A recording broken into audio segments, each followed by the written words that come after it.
You are watching Platinum Northwest TV News. Good evening and thank you so much for joining us. I'm Philadelphia Mangoeng. Let's take a look at the news making headlines. President Ramaphosa bemoans the long drawn-out war against the Palestinians and the remains of 49 freedom fighters who died in exile to be handed over to the South African government. In the business news, ODM confirms that StarSat will remain operational, and in the sports news, we take a look at the Betway Premiership roundup. We begin here. President Cyril Ramaphosa says while the United Nations has played an important role in ending apartheid in South Africa, the system continues in Palestine. Now, Ramaphosa was addressing the 79th United Nations General Assembly session in New York, which kicked off on Tuesday. On behalf of the Assembly, I wish to thank the Emir of the State of Qatar.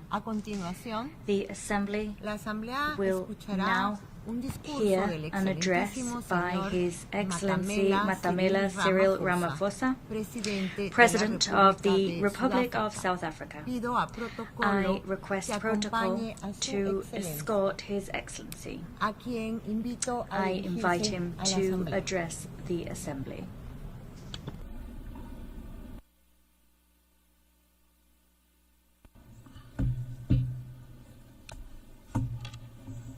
Thank you, Your Excellency, the Chair of the Assembly. We take this opportunity to thank the United Nations Assembly to give us a chance to speak. 30 years ago, South Africa was born as a new nation, equal, united, and free from apartheid. We adopted a new constitution as the birth certificate of our new nation. Our first democratic elections brought the tyranny of apartheid to an end, a system that this General Assembly had declared to be a crime against humanity. In adopting Resolution 2202A in 1966, as later endorsed by the Security Council in 1985, the United Nations was a beacon of hope in our quest for justice. The great wave of solidarity of the peoples of the world, led by the United Nations, turned the tide against apartheid. Today, democracy flourishes in South Africa. We have a progressive constitution, an entrenched human rights culture, and strong institutions. We have laws to advance equality and programs to protect society's most marginalized and vulnerable. We continue to transform our economy so that it is in a more competitive position to create jobs, to attract more investment, and that it should benefit all. South Africa is a party to global treaties on human rights, gender equality, children's rights, refugee protection, and environmental protection. A few days ago, South Africa also endorsed the pact that charts the course for a better future for global governance and towards the attainment of the Sustainable Development Goals. As signatory to the Paris Agreement, we are contributing our fair share towards the global effort and have a just energy transition plan to guide our carbon journey and climate resilient development. Through the African Union, we are working to advance Agenda 2063. We're involved in mediation and conflict resolution across our continent and actively contribute to peacekeeping missions. Our political culture has evolved and it continues to mature. We have just held our 7th free and fair general elections since our democracy, paving the way for the formation of the government of national unity. 10 political parties have coalesced around a common agenda for economic growth, job creation, poverty eradication, and sustainable development. South Africa is in a new era, an era of great promise. In what some have called our second miracle, South Africans of all races have rallied behind the government of national unity. We are making headway in resolving some of our most pressing challenges. Our economy has started to improve, and investor confidence is on the rise. Our country's prospects look bright, and we look to the future with great hope. The South African story bears witness to the enduring role of the United Nations in global matters. In supporting our struggle, the United Nations affirmed the principles of the UN Charter, the fundamental human rights, the dignity and worth of every person, and the equal rights of nations, large and small. It affirmed the aspiration contained in the Universal Declaration of Rights that we should strive for a world free of barbarous acts that outrage the conscience of humankind. Genocide was declared to be a stain on the conscience of the world, and the world community took a stand against genocide. Apartheid was declared a crime against humanity and a stain on the conscience of the world. The United Nations took a stand against apartheid. These were seen as crimes against humanity then, and they continue to be crimes against humanity now. It has been 11 months since the Hamas attack that killed 1,200 people and where hostages were taken. As South Africa, we have condemned this attack. In response, Israel embarked on an act of collective punishment in its assault on the people of Gaza. The torment of the people of Gaza continues unabated. More than 41,000 Palestinians have been killed. Homes, hospitals, churches, mosques, and schools lie destroyed. Famine and disease stalk the streets of Gaza. This cannot but shock our collective humanity. The violence the Palestinian people are being subjected to is a grim continuation of more than half a century of apartheid that has been perpetrated against Palestinians by Israel. We South Africans know what apartheid looks like. We lived through apartheid. We suffered and died under apartheid. We will not remain silent and watch as apartheid is perpetrated against others.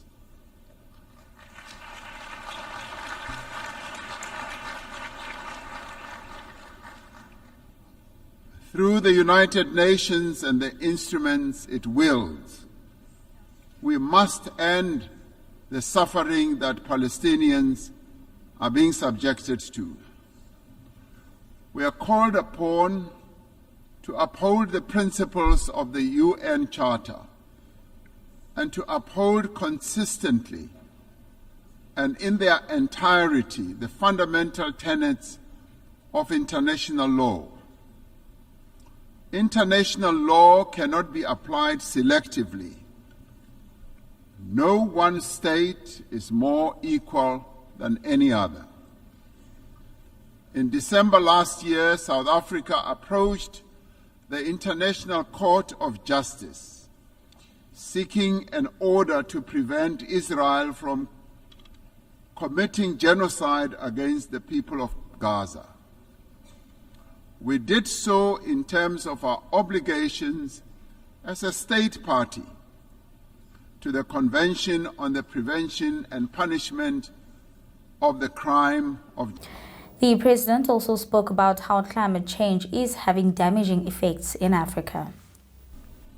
The climate crisis is now a full-blown climate emergency in the world. It impacts very devastatingly to both countries and citizens of many countries. Extreme weather, such as flooding, fires, and droughts, are becoming wreaking havoc on societies, economies, and the livelihoods of ordinary people. Despite being least responsible for climate change, developing economy countries, and particularly African countries, are bearing the brunt of what they did not create and are in the front line. As South Africa, we remain committed to contributing our fair share to reduce global emissions, guided by the principle of common but differentiated responsibilities and respective capabilities. We have adaptation and mitigation programs and policies in place and have passed a climate change law to further support our emissions reduction targets. It is essential that climate actions do not deepen global inequality or stifle the developmental aspirations of the Global South. The industrialized nations are not honoring their climate commitments, and we repeat the call for predictable and sustainable financing for climate action. We must operationalize the agreed upon climate financing and capacity building instruments to advance mitigation and adaptation. In other news, the remains of 49 freedom fighters who died in exile in southern African countries were handed over to the South African government earlier today. The remains of the former chairman of the Pan-Africanist Congress of Zania, John Nyati Pokela, are among those being repatriated from Zimbabwe back to South Africa.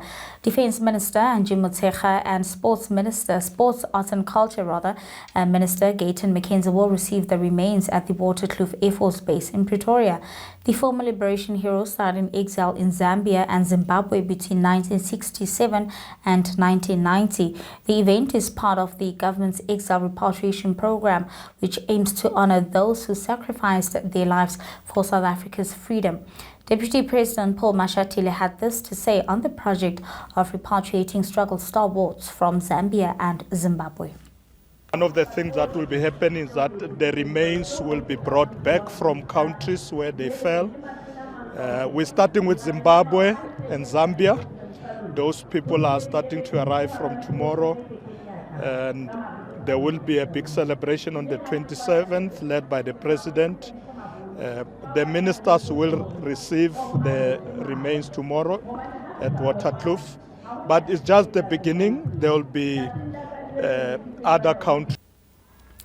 In more news, Hartbeespoort police and the Brits Crime Intelligence acted swiftly to arrest a landlord for allegedly shooting and killing his tenant at a plot just outside Hartbeespoort near Brits.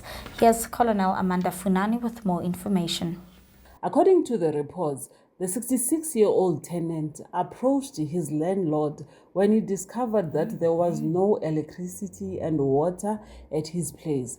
Following an argument that ensued between the two, the landlord went inside his house and came back with a firearm and allegedly shot the victim on his upper body. The suspect fled from the scene while the victim was transported to the hospital, where he was declared dead on arrival. The suspect was arrested during an intelligence-driven operation conducted around the Skierport area. The police also recovered a firearm which will be subjected to ballistic. Another suspect, Mokgele Tebehali, was also arrested by the Provincial Anti-Gang Unit for the rape and murder of Naledi Masego. Now, his arrest stems from the victim's family opening a missing persons inquiry after Naledi failed to come back home. Reports suggest that Naledi went to a tavern at Budibe village to celebrate her birthday with her cousins on Saturday, 29 June 2024. Furthermore, they met Tebehali, who is one of Naledi's cousin's boyfriend, and committed to buy them meat for the celebrations.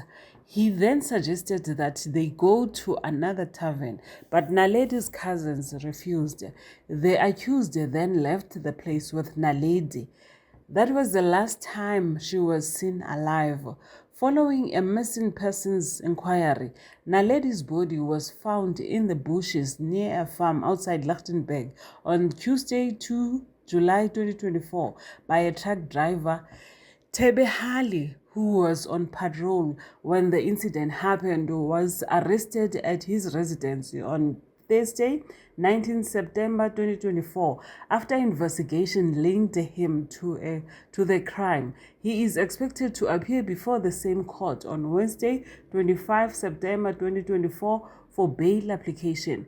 The Provincial Police Commissioner, Lieutenant General Silo Kwena, condemned the incident and thanked the Provincial Anti-Gang Unit and Lichtenburg detectives for their sterling investigations that led to the arrest of Tebehali, and indicated that gender-based violence will not be tolerated.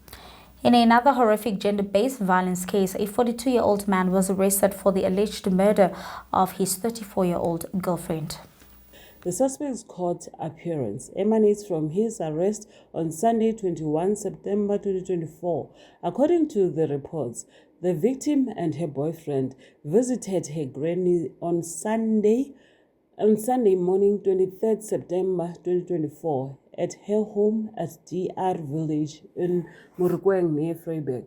The couple allegedly left the granny's place and went to the victim's residence, also in DR Village, where a quarrel ensued. The neighbors alerted the granny after the suspect was seen hurriedly leaving the victim's place. The grandmother went to her grandchild's shack, where she found her lying in a pool of blood with several stab wounds on her upper body. The police were summoned and assisted by members of the community to look for the suspect, who was apprehended after being found hiding in the bushes. The Provincial Police Commissioner, Lieutenant General Silo Kwena, thanked the members of the community for working together with the police in ensuring that the suspect is arrested. For that, let's take a look now at the business news.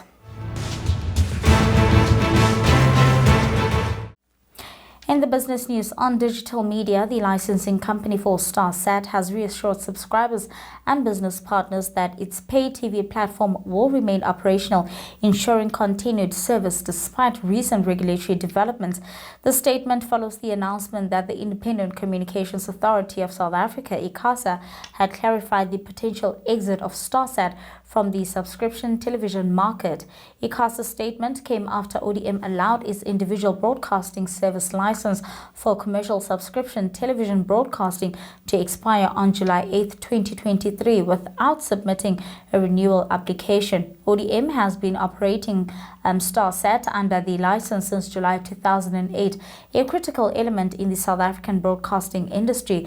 Now, this could lead to the exit of StarSat, which has offerings such as National Geographic, ESPN and BBC World News from South Africa's subscription television market. The pay TV platform said the wound-up process could see the loss of about 600 jobs and about 500,000 subscribers would miss out on affordable satellite service.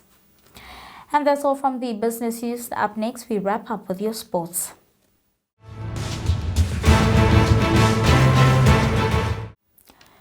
In soccer news, Mamelodi Sundowns made it 2 wins from 2 in the Betway Premiership this season after a dominant 4-1 home victory over Marumo Gallants. The reigning champions showcased their ability, leaving the Gallants struggling to keep pace. Now, Gabadino Mhango scored a late consolidation goal for the visitors in the 88th minute. Mamelodi Sundowns coach had this to say in his post-match press conference. I think we started the game quite well. Created some good openings. Fortunate to get that first goal, which I think opened the game up a little bit for us. Then they started to have a bit of a high line, which we managed to use the space behind them quite better. I think Tesh was on top, Ike was on top, Lucas also. But I must give credit to Tapelo Mrena for always being a threat behind the defense of the opponents and also helping us to create some scoring opportunities. I think the first half was the summer of the game, and the second half was, though we started quite well, but I think after making a lot of changes, which were informed by many reasons, I think we lost momentum, we lost balance, which is expected sometimes when you make too many changes to your key players. But overall, I was happy with how the team played, and happy with the number of chances again that we did not score.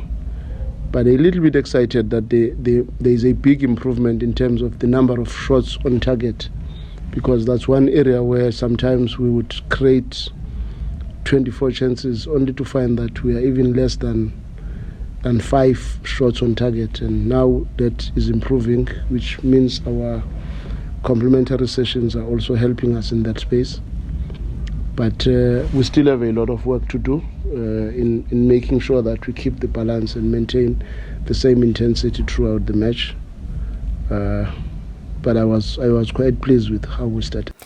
In another night game, Royal AM and Richards Bay could not be separated as they played to a goalless draw in the Betway Premiership KZN Derby clash at the Harry Gwala Stadium on Tuesday evening. Meanwhile, earlier in the afternoon, Orlando Pirates triumphed 3-0 over Polokwane City at the Orlando Stadium. In more soccer news, Bafana head coach Hugo Broos has named his preliminary squad to face Congo-Brazzaville in the 2025 Africa Cup of Nations double-header qualifiers next month.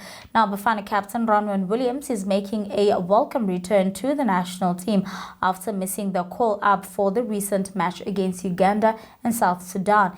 In addition to Williams, the squad sees the inclusion of several other players. Broos is expected to finalize his squad and trim it down to 23 players by next week ahead of Friday's deadline. And that's where we're going to have to leave it for tonight. Thank you so much for watching. The team will be back again tomorrow evening. Till then, good night and take care.